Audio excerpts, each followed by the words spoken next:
En este sobrecito o en este envase todo el poder antioxidante. Nuestro cuerpo produce esos antioxidantes, pero no son suficientes. Por eso es que nos tenemos que ayudar con estos suplementos. Además, este en particular, sí, Max, yo no le voy a decir una mentira, que esto es mágico, que de un día para otro usted va a ser otra persona. No, pero si usted es constante, como todo en la vida, cada uno de los ingredientes que además son parte de esta fórmula que no tiene comparación y que está patentada en los Estados Unidos, que tiene como base la cúrcuma, hojas de olivo, extracto de romero y semillas de uva, sí va a cambiarle la vida. No deje que el tiempo juegue en su contra, rejuvenece de adentro hacia afuera.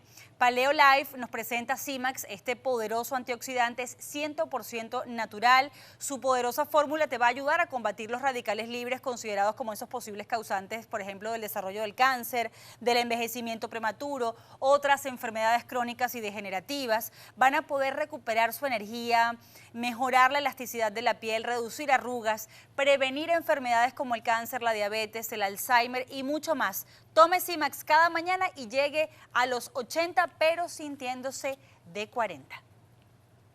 Sigo con nuestro profesor Eric de la Fuente, analista político internacional, además de la Universidad Internacional de la Florida y un conocedor en profundidad del tema ruso, y ahora más que nunca nos sirve su experiencia porque, bueno, Venezuela y todo lo que ha sido mantener la crisis es porque no se trata solo de un asunto local, interno, es que ya estamos hablando de la geopolítica internacional.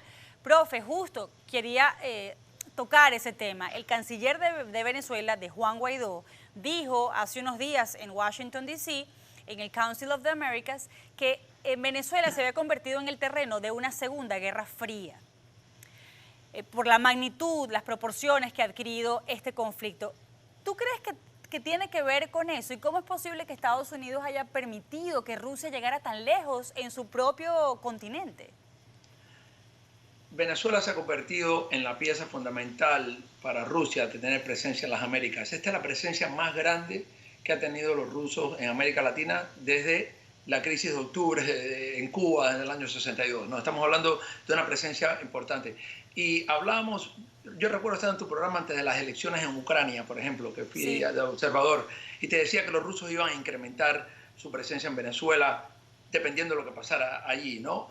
Y justo y hecho, y esto ha pasado. ¿Por qué? Porque justo el tema que me preguntaste, sí se ha convertido en una pieza para la geopolítica internacional, porque los rusos están viendo Venezuela como su punta de clave de tener presencia en América Latina. Ellos tienen, han hecho, obviamente, tienen una relación con Cuba, han fortalecido sus relaciones con Nicaragua, también de tener en el puerto fuerzas navales, también quieren tener un sistema de satélite, pero Venezuela es la clave fundamental, en el sentido de que si ellos pueden tener entre comillas, en el patio de las Américas, ¿no?, una fuerza importante, militar y también económica, un régimen que se pueda mantener, eso es una pieza fundamental en negociaciones que puede tener Rusia con Estados Unidos, hablando de cualquier parte del mundo, ¿no? De lo que, en donde pueden jugar un rol más importante que otro versus lo que puede hacer Estados Unidos en su política exterior. Y especialmente entendiendo que un presidente como Donald Trump desde el principio dejó claro que no iba,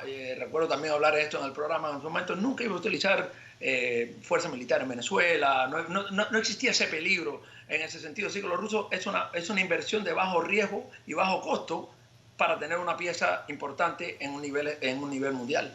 Entonces, ¿a Estados Unidos no le molesta que Rusia ya esté en su propio patio?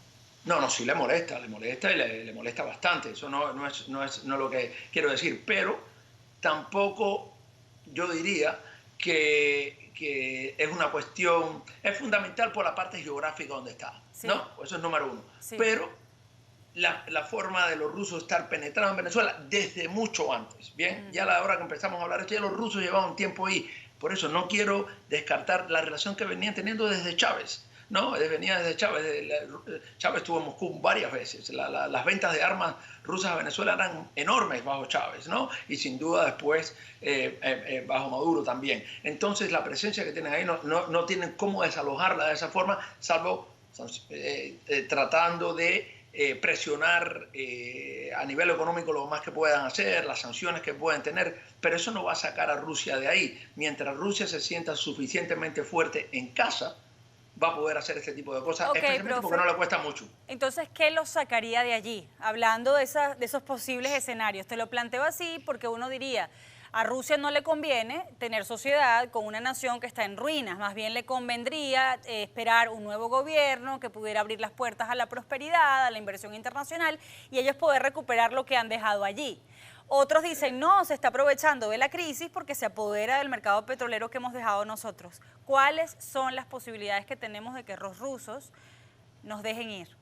Los rusos se han convertido en la pieza fundamental para regímenes en el mundo que están en problemas, pero que tienen una serie de recursos o una situación estratégica. Son grandes aliados de Irán, salvaron a Siria, que sí estaba en ruinas, porque tenía una posición estratégica en el Mediterráneo con su base naval y aérea, y con Venezuela, que no es un estado pobre, está en nivel de pobreza y la gente está con mucha pobreza, pero comparado con algunos de estos regímenes todavía tiene petróleo, todavía tiene el nivel de oro y otros minerales que están traficando, y la presencia geográfica de Venezuela en América Latina es invaluable para los rusos en ese sentido, especialmente por lo que Putin trata de proyectar a nivel mundial, ¿no? de tener presencia en diferentes partes. Así que los rusos le conviene mantener al régimen de Maduro, lo han demostrado, esto no estamos aquí abriendo una cajita mágica, lo vienen demostrando desde hace mucho tiempo. Y la idea de pensar que a Rusia prefiere salir y prefiere estar con un gobierno democrático que sea más pro-occidental, no lo veo, no lo creo. De hecho, ellos tienen más control hoy que ningún otro país, excepto también los chinos a nivel económico, pero en términos militares, que fuera en otra situación, y lo es su rol en el Medio Oriente por el rol que jugaron en Siria, ¿no? Y podemos ver otra, y bueno, no quiero ni hablar de Europa del Este, donde tiene un importante. Eso no quiere decir que Estados Unidos no tiene piezas, que Estados Unidos no tiene opciones, y claro que las tiene, y estando en el hemisferio occidental, Estados Unidos tiene muchas más opciones que ningún otro país, como Rusia lo juega el rol en Europa del Este, ¿no? En ese sentido. Pero, por ejemplo, Estados Unidos ha hecho una serie de cosas con sanciones que están tratando, pero las sanciones que han hecho no han llevado lo suficiente a que, por ejemplo, pueda parar las exportaciones del crudo venezolano. O sea, Rosneft está básicamente usándose para poder exportar a otras partes del mundo. Hay una serie, por ejemplo, hay una serie de países, estoy hablando de Fiji, Tanzania, Liberia, que usan barcos con banderas donde se trafica el petróleo venezolano también. ¿Qué se está haciendo con eso? ¿Cómo se detecta y se sanciona y se para el intercambio en barcos en el mar, ¿no? Donde se pasan por bandera para tratar de camuflajear, donde se paran radares para poder salir, ¿no? Las exportaciones de barcos que están saliendo de Venezuela. Esto son una serie de cosas que Estados Unidos aquí en su terreno lo hace con Corea del Norte, ¿no? En términos de detectar barcos puede hacer, pero lo más importante es cuál es la relación Estados Unidos-Rusia. No perdamos las relaciones de las grandes potencias, que son realmente las que lideran el juego a nivel internacional. Y esa relación hoy en día entre la administración de Trump y la administración de Putin no son exactamente confrontacionales. Sí, con Venezuela hay una presión grande por el rol del Congreso, hay una presión grande porque el secretario de Estado tiene una posición importante, el secretario de Seguridad Nacional ya no está ahí, que era una persona, John Bolton, que era una persona fuerte en el tema de Venezuela, pero hay otras personas en la administración que sí han sido fuertes, que le han abierto puertas al presidente Guaidó, a sus embajadores, etcétera, que lo ayuda. Pero tampoco es una relación confrontacional entre Rusia y la Casa Blanca, se ha visto en muchas cosas, y eso no beneficia la situación de que Rusia tenga una presencia fuerte en Venezuela y la seguirá teniendo. Profe, muchísimas gracias por este análisis, lo vamos a tomar muy en cuenta y te deseo un feliz viaje. Bueno, muchas gracias.